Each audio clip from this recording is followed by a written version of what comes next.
everyone, and welcome to the Modern CFO podcast. I'm your host, Andrew Seski. Today, we're joined by Jared Shaw, Head of Finance at Gemini. Jared, thank you so much for being here. Thanks, Andrew. Great to be here. So we do want to talk about how the space of crypto has developed really rapidly and who it's attracted to leading and development. You had a very traditional career path before Gemini. Love for you to walk me through early days at EY, at Goldman Sachs, even education. Can you walk me through and show me how that led to your interest in Gemini and this entire space today? Absolutely, Andrew. It's a very wide and varied past, so happy to walk you through it and take you on the roller coaster that it was. So I started my career in the Air Force, actually. I went to college at Boston University and did ROTC while I was at BU. And so after I graduated, I spent 4 years as an Air Force officer, which was great. Really enjoyed that start to my career. It's very non-traditional. I think a lot of people do internships in college and spend their summers working at a company and learning about how corporate America works. I spent my summers doing push-ups and other military training activities in preparation for being in the military. So when I got out of the Air Force, I knew that I wanted to work in the financial industry. I spent my undergrad studying physics, obviously a very technical degree, but I found through the military that I also liked leadership and non-technical activities. And so combining that, let's just call it right brain and left brain activity, is something I really wanted to focus on. And I found that the financial industry is something I was always interested in and was able to combine that technical and non-technical capability. I ultimately ended up working at Goldman Sachs, first in an internal controls, internal audit related role, which is something that is a good foundation for, I think, any CFO or head of finance.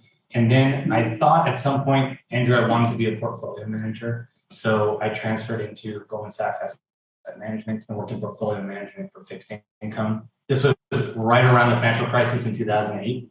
I learned a ton living through that, and it was a really great trial by fire, learning about the markets and investing. But it turned out it wasn't the core passion. I got too far towards the technical side and wasn't focused enough on the leadership and project management, kind of team collaborative activity. Being a portfolio manager is somewhat of a siloed existence, and it's one where ultimately I wasn't going to be the next Warren Buffett or a tremendous CIO somewhere. And so I found my way to Ernst & Young to work in their consulting division, still focusing on financial services firms, but helping them. What I tell most people is I was helping financial services firms stay out of trouble. Banks, broker-dealers, insurance, asset managers were all coming out of the financial crisis. Everyone was dealing with regulatory pressure. And so there was a lot of work helping them stay out of trouble. I started doing that in San Francisco in the Bay Area. And shortly thereafter, in 2014-15 timeframe, fintech really started to emerge. And being in the Bay Area, I was geographically fortunate to be able to focus on that sector and kind of help EY build out its fintech practice and approach. That was tremendous, being able to just run around Silicon Valley and meet with all these great emerging startups that were really trying to disrupt the traditional financial services industry. And that's what got me first thinking about how can I look at a financial career, but maybe a little bit differently than the traditional path.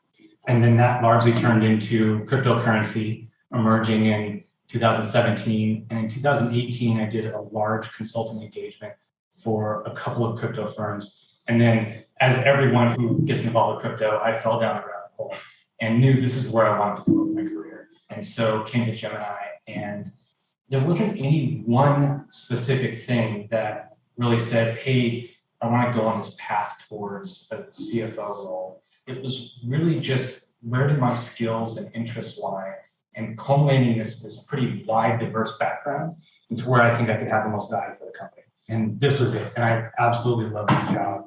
I feel very privileged to be in a role that is in a senior leadership position for our company in an industry that's still trying to figure out what it is. And so all the decisions we make and all the activities we do have just major consequence. And you don't get that in any other industry. And so this is a great place to be. So, I need to mention that, again, we're in person, and I need to brag a little bit. Jared, you represent a really interesting mix of a lot of the CFOs I've actually interviewed.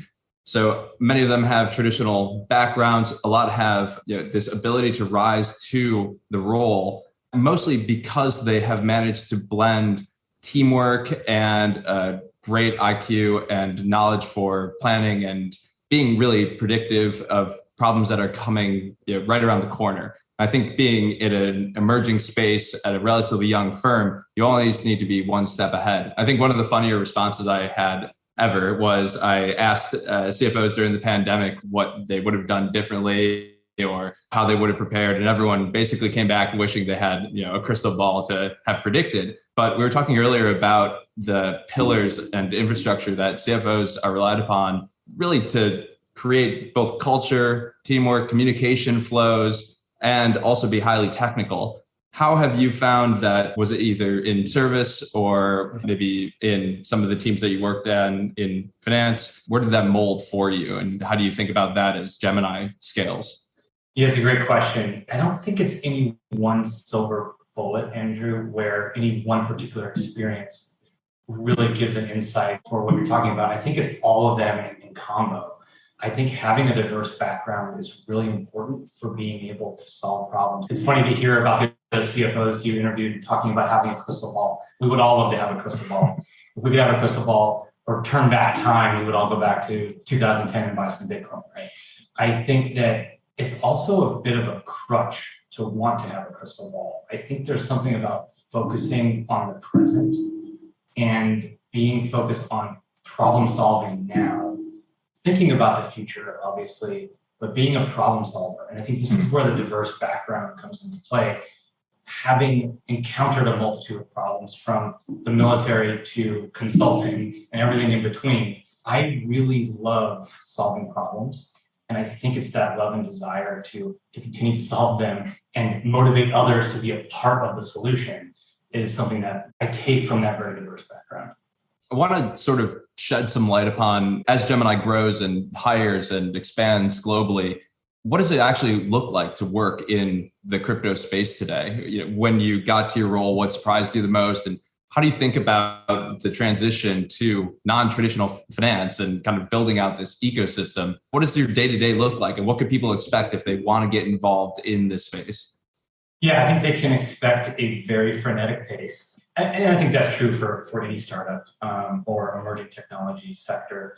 The day-to-day is all over the place. I think Gemini has grown tremendously. We've grown 2x in our headcount over the last year. And with that, we're still all wearing many hats. And so the day-to-day is just all over the place. And so what I think that means is, and one of the things we talked about earlier, is an ability to be able to handle a volatile, changing environment. Certainly working in cryptocurrency, all the things happening in digital assets, somewhat dulls one's senses to massive amounts of change or things being really great in one quarter and not so great the next quarter. I think that an ability to be able to navigate through those ups and downs is something that we learn really, really well at Gemini, and I think in the crypto industry more broadly. And so having that mindset of focusing on being consistent, of looking towards the future in a measured way, but being able to stomach the ups and downs in the short term, I think is something that's critical for anyone in a startup environment. And probably, I would suspect, important for someone who's the CFO of a large company or operating a large company, because innovative, disruptive technologies are only going to impact those industries more and more. I wanted to shift focuses a little bit, talking more specifically about Gemini as an exchange, as a platform, firm that has multiple business orientations and business lines, accumulating into what is more of a platform every day. In my mind, and tell me if I'm mischaracterizing anything, Gemini really started as this institutional grade, fastest turtle in the race, amazing company that was going to do everything right because the space and technology deserved it. It was breakthrough tech, and it needed explanation, and it needed regulatory guidance and all of this really hard work that takes time and energy. So if I were to differentiate Gemini from any other marketplace, any other platform, how would I do so? And if I think about institutional versus retail, Where does Gemini fit today, and where do you see Gemini going in the future?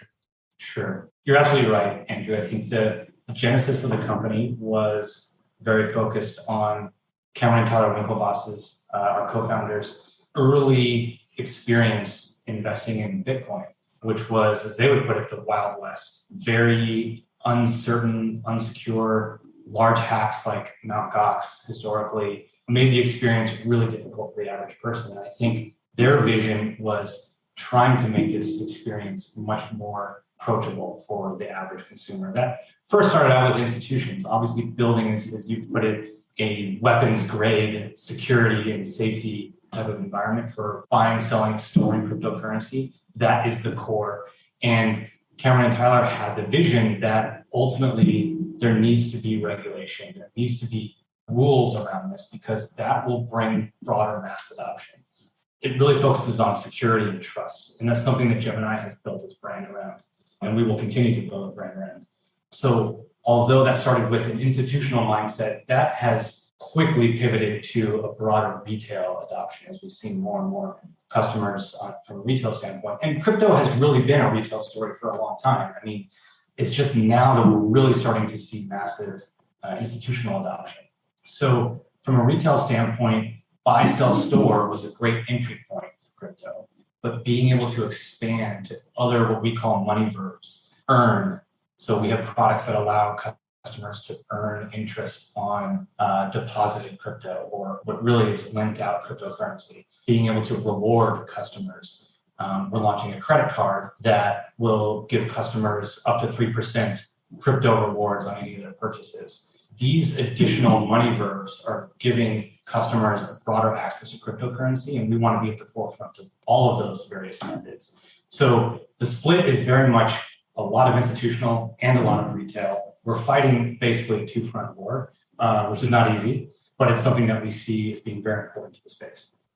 So you mentioned the credit card. Let's talk a little bit more about how Gemini is not just an exchange merging into being a full-fledged platform with multiple entry points. Questions I get all of the time, having done some research and been involved with the space for a number of years, is how do I get genuine exposure? How do I learn how to use any sort of crypto projects? NFTs are all over the news right now, and it ebbs and flows. We've had very exciting times in crypto winters. We've had huge spike prices and during the pandemic, and everyone goes home and reads about inflation. So when you're thinking about multiple business lines for Gemini, let's really talk about first the credit card. Do you see it as opening up just multiple entry points for people to start getting involved to learn about why this is important today? Absolutely. Okay. So I think cryptocurrency has a distribution problem. It is very accessible to individuals who are digital natives, who understand having value stored on the internet and who have grown up that way. But there is a vast amount of individuals and wealth out there that are not digital native, and individuals who hear about cryptocurrency but have never had really the desire or trust that a digital native person has. So perfect example, you mentioned, Andrew, before we started, that your dad was an RIA, a wealth manager. I'm sure your dad has a number of customers that ask him all the time, what about Bitcoin? What about Ether? Or my child tells me I should buy some Dogecoin. And your dad's customers are going to do whatever he tells them to. They're not going to go out and sign up for a Gemini account or some other platform and get involved in cryptocurrency. And so that distribution of being able to get folks like your dad's customers into cryptocurrency is what we think is really the next frontier. And the credit card is a great way to do that. So like I said, individuals might not be able to go out and sign up for a Gemini account, nor would they, if they can't do that, they wouldn't be interested in getting a MetaMask wallet and interacting with NFTs on OpenSea. I mean, that's a very opaque and faceless process for a lot of people. But everyone swipes a credit card. And if we can attach the experience of cryptocurrency to something that you do every day, that is a fascinating new entry point for individuals. Even if someone did sign up for a Gemini account, they still then have to think about, okay, which token do I want to buy? And now, do I buy it today or do I buy it tomorrow? And there's a lot of nervousness around that. But if you're just collecting or being rewarded with cryptocurrency every time you swipe a credit card, that's fantastic. The great thing about the card is it's instant. So you earn up to 3% on your purchases. You can pick any of the tokens we offer on our platform. And once you swipe, the next minute that crypto hits your account and is available for you. So you don't have to wait for the end of the month or your statement period or whatever. It's yours instantly. So you really get a chance to interact with it right away, which is, we think, is a really compelling offer for customers. That's interesting. We had the CFO or former CFO of PayPal and eBay, and a big piece of our payment infrastructure. And having worked at Goldman, I'm sure settlement time, looking at what could be in the past T+14 versus T+2 versus an automatic settlement with an ability to realize some not only visible gain, but have some way to interact with the value immediately. It's had an exciting piece of this whole launch. It's relatively recent too. The credit card is now live and people can sign up for it. So it's currently, you can sign up for the waitlist. It is currently in testing with Gemini employees, but we'll be looking to roll out to waitlist customers this year. So we're really excited about that. But it is definitely that prospect of instantaneous access is something that is not offered anywhere else. And it's instantaneous access that you have liquidity to, an asset that you have liquidity to, and you can potentially see appreciation with that asset. Unlike a traditional cashback credit card where that cash is going to get inflated away over time, this is a really exciting, compelling offer. Before we get too deep into the next topic, there are, we have a pretty broad base of listeners, highly technical CFOs to friends and family. Mm-hmm. I was wondering if you could briefly define, obviously the entirety of the space, it developed around decentralized ledger technologies, and the Bitcoin white paper was a huge push towards the creation. Well, it was the creation of this entirety of the space, but just to separate Gemini as a private company, a startup, if you could crystallize that idea of what Gemini is detached from the ecosystem as, it's your day-to-day, you're running a privately held firm. I think that'd be helpful as we talk about multiple business lines. The fact that you're still, in a senior management role of a company, I think there's this obfuscation that takes place where immediately people hear a conversation like we're having now and check a Bitcoin price, which is not necessarily the only piece of this puzzle. It's a pretty complex entity now. Could you just go quickly through, just for listeners, and define Gemini as an entity and some of the emerging business lines so that people can go and explore them? Yeah, absolutely. So Gemini is a platform for interacting with cryptocurrency and digital assets. Started as buy-sell store. So the core of our business is an exchange for cryptocurrency. And what we see is an on-ramp from transferring your typical currency, often called fiat currency, into interacting with cryptocurrency. So an on-ramp into the blockchain technology cryptocurrency world. We also offer a number of different ways to interact with crypto. So you mentioned non-fungible tokens. NFTs are probably one of the hottest emerging frontier use cases for crypto, for blockchain technology. We have a large marketplace for NFTs called Nifty Gateway. It's a really exciting platform that offers the ability for digital artists to sell and then for customers to be able to have a marketplace for acquiring digital art in non-fungible token form. It's growing tremendously, and that's such a hot sector. And I think when people think about Gemini, they don't necessarily know that Nifty Gateway is a core part of our offering, but those two worlds are going to merge more and more. And then we mentioned the credit card products. We're also expanding globally. So Gemini has offices in Singapore, the UK, Ireland. We are looking at South America right now. So geographically growing globally is going to be a major driver for us in the future. And then obviously all of this is underpinned by the core custody of digital assets, which we've built, like I said, a weapons grade, solution around the most secure, trusted. We have some of the world's smartest cryptographers that work for Gemini, and all of those points of access into cryptocurrency are underpinned by this really strong, secure custody platform.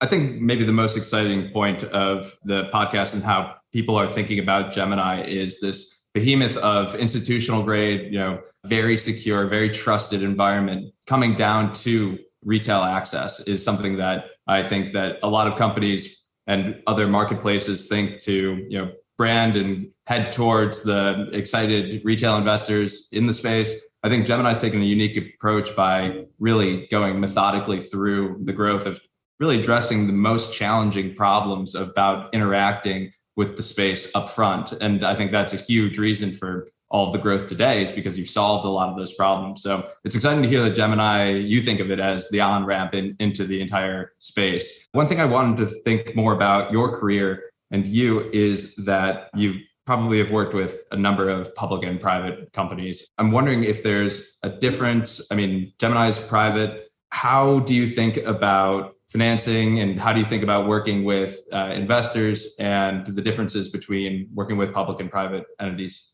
Yeah, sure. Gemini is very fortunate in the sense that we have founders who have a very long-term vision and have invested in this sector, not only personally, but also within Gemini. They've backed the company, and Gemini is very closely held from that standpoint. That long-term view is really important to us. And I think it's something that's not shared consistently among other private companies who might be looking for a quick transaction or might be looking to release a quick product or service that gets them acquired. And I think our founders are perfectly happy keeping this company private as long as possible. We might not do that, but I think that long-term view serves us because we're not chasing the next greatest shiny object. There's certainly many, many different things we could go after in the cryptocurrency sector, but an ability to be thoughtful and patient and go after the areas that are, we think, most long-term impactful is really important. Perfect example, you just mentioned, starting off doing the hard things first is not an easy thing to do. So a lot of our competitors started out just pursuing retail crypto adoption and have done really, really well with it, and are now starting to pivot more into institutional or more secure forms of crypto activity. Going the opposite way has been a very difficult decision. We've foregone a lot of growth because of that, but we think long-term, it's really important because we have that brand and that trust and that secure. Customers are understanding that our platform is very secure, and that we think is going to be a longer-term growth driver for us. Now, should we go out and do interesting things like Nifty Gateway or launching a credit card? Of course we should, but the ability to be private and to focus on those longer-term value drivers is critical for us. I mentioned before we started Cryptopedia just as a really amazing way to start learning about basic terminology in the space. Do you think companies should have a digital asset strategy? Should all companies have a digital asset strategy? We talked about how the CFO role would love to have their benefits of having some foresight and planning for the future to the best of your ability. Just looking forward to, maybe you think this is the direction that all finance is heading. What can people start doing today that would make a difference to prepare them for where you see is maybe an inevitability of this really being very standardized across finance? Yeah, absolutely. Our Cryptopedia platform is tremendous. We have really gone out and queried and surveyed customers and have done so globally and tried to understand what some of the biggest barriers are to, adoption into cryptocurrency. And largely the biggest barrier is education. And so our head of communications, Carolyn Bedina, who's tremendous, has built out this platform for being able to provide that education. We want to be able to engage people who are curious about crypto and then funnel them in to experience all the great products that we have to offer. Now, taking that to the company level, should companies have a cryptocurrency or digital asset strategy? 100%. It kind of makes me think about companies maybe in the early 90s, as there was this little thing called the World Wide Web developing, and a lot of companies thinking maybe it wasn't that important, but there were probably, some very smart junior people within the company who were saying, hey, banging the table, this thing is going to be huge. We need to get involved with this new emerging technology called the internet. And so there are probably a lot of people at companies today in a similar boat who are, have mid-level or low-level roles, but are super passionate about digital assets and are banging the table. If you're a company and you have those people, listen to them and hear them out and understand where they're coming from related to this technology, because you need to hear them now. But if you don't act quickly on that, the technology will move so quickly and move away from you. And so I would say mine your internal employees for what they're passionate about on this frontier, and make sure you're taking advantage of that. Jared, this is my favorite part of every podcast. I always ask this question about what you feel is most underestimated in the world. It doesn't have to be about crypto, doesn't even have to be about finance or your career. Is there some trend or something that you are personally exploring that you feel is underestimated? And if so, is there anyone who you are looking to address that, or somebody actively addressing that issue today? Yeah, it's a great question, Andrew. I love this question. It's really thoughtful.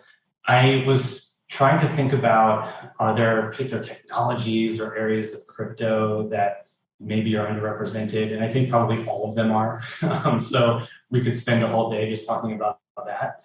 But I think one of the things, taking it back to my background, if I could, one of the things in my career that I found is very undervalued is the understanding that leadership is a learned skill and not necessarily something you're born with or is innate to individuals. And that's coming from someone who is not a born leader. It's not innate with me, and if you could see me at 18 years old when I started in the ROTC program in college, you certainly would have said this person has no future in leadership. But the military is extremely adept at showing people that no, you can learn how to be a leader. You can build these skills, but it takes a career. It's really a lifelong endeavor. I think there are a lot of courses today, and there's seminars and people that coach and train about managing things and doing performance feedback and having hard conversations and being doing performance evals. There's a cottage industry in those types of trainings. And I think people believe that they can go to one of these trainings and then all of a sudden they know how to be a manager. But a manager is someone, in my view, that oversees things and processes. Leaders are people that influence others to do really hard things or motivate people to accomplish really outsized objectives. And managing and leading are two very different things. And like I said, there are a zillion books about how to lead, but if you're not practicing it and looking at it every day, it's really hard to keep up. As you grow and evolve, your leadership style or your influences grow and evolve. I think it's important to continue to focus on that. So whether it's taking a course or reading a book, that's one thing, but more likely it's thinking about how you handle different situations and understanding or looking around you, looking at how others handle various situations and applying that to your own leadership style. So it's a never-ending process. It's something that continues to be focused on. And I wish more companies focus on that ongoing learning. Like I said, I think the military does a very good job of it. They take really young individuals and put them into some crazy scenarios and require them to make really hard decisions. And you can only do that by focusing on leadership as a core skill and not just necessarily something that you're born with. What do you look for in an individual who you want to join the finance team? For listeners who are younger and want to get involved with Gemini as the team expands, I know you just gave us some really great, genuine insights into what makes a great CFO or head of finance. Do you find and look for those innate talents and learned skills in young people that you're bringing onto the team? Absolutely. Those skills are critical. I would say if I had to distill it down, it would be a couple of things. One is a roll up your sleeves mentality. Working in a very fast-paced startup requires that individuals be able to do a lot of different things. And so not being shy about rolling your sleeves up and doing something that's maybe slightly below your role or responsibility is needed on a daily basis. And two, having a low ego. So this is in line with rolling up your sleeves. If you have a low ego, you're willing to do what it takes to get the job done and not rest on a title or a laurel or some other thing that you might think is owed to you. If you can roll up your sleeves and have a low ego, I guarantee you will be successful in whatever job you're working on. I can't think of a higher note to end on. Thank you so much, Jared. This has been the Modern CFO podcast. We're here in New York, and it's a beautiful Tuesday morning. And I just wanted to thank you so much for all of your time. I know we'll likely be back and we'll have to record another episode in a year or so as the team continues to grow, go global. How can people get in touch with you? And as Gemini is the on-ramp into crypto, what's the first thing people can do? Can they go to Gemini.com and send you an email? Or what's the first step everyone can do to get in contact with you or check out Gemini? Yeah, absolutely. I mean, best way is probably on LinkedIn, Jared Shaw. There might be a lot of Jared Shaws out there, but I'm the one at Gemini. And otherwise, please go to Gemini.com, sign up for an account. You can look at all of our various resources, mentioned Cryptopedia earlier, and check us out. Awesome. Thank you so much. Thanks, Andrew.